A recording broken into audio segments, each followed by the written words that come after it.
Israel अब आतंकी संगठन हमास के कब्जे वाले गाजा पट्टी पर जमीनी हमला करने के लिए पूरी तरह तैयार है। अब तक इजरायली सेना घातक बमबारी कर रही थी।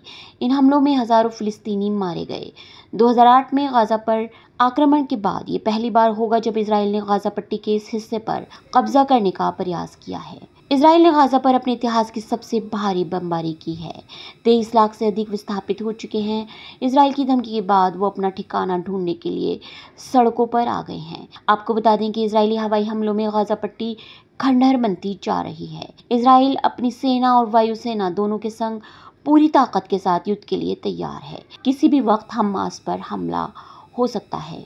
दी न्यूयॉर्क टाइम्स के अनुसार इजरायली सेना ने अपने हमले को आसमान में बादल छाए रहने की वजह से टाल दिया है। बादलों के कारण पायलटों और ड्रोन ऑपरेटर्स के लिए जमीन पर लड़ने वाले सैनिकों के लिए हवाई कवर देना मुश्किल हो गया है। इससे पहले इजरायली सेना ने आतंकवादियों और हथियारों वाले इलाकों को साफ करने और अपने लापता नागरिकों का पता लगाने के लिए पिछले 24 घंटों में गाजा पर कई छापे मारे। हमास पर आक्रमण करना इजराइल के लिए उतना आसान नहीं है। इसकी सबसे बड़ी वजह यह है कि हमास ने गाजा पट्टी में बंकर और सुरंग बना रखे हैं। इसमें उन्होंने इजरायली बंधकों को बंधक बनाकर रखा है। गाजा के नीचे हमास की भूल भुलैया सुरंगें इजरायली सेना के लिए एक बड़ी चुनौती है।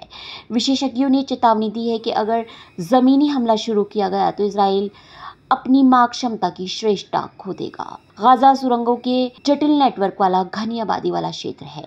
एक इजरायली सैन्य प्रवक्ता ने कहा कि वो सुरंग नेटवर्क के कुछ हिस्सों पर हमला कर रहे हैं, लेकिन ये भी एक भीषण लड़ाई होगी।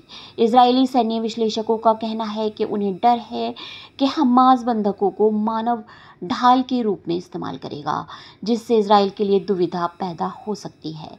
इससे पहले विश्व स्वास्थ्य संगठन WHO ने एक सख्त चेतावनी जारी की थी, जिसमें कहा गया कि दक्षिण गाजा में पहले से ही भरे हुए अस्पतालों से मरीजों को निकालना विनाशकारी हो सकता है। WHO ने इस बात पर जोर दिया कि गाजा में स्वास्थ्य सेवा प्रणाली पहले से ही पतन के कगार पर है और मरीजों की अतिरिक्त आमद इसे पूरी तरह से प्रभावित कर सकती है। Bureau report, ST news.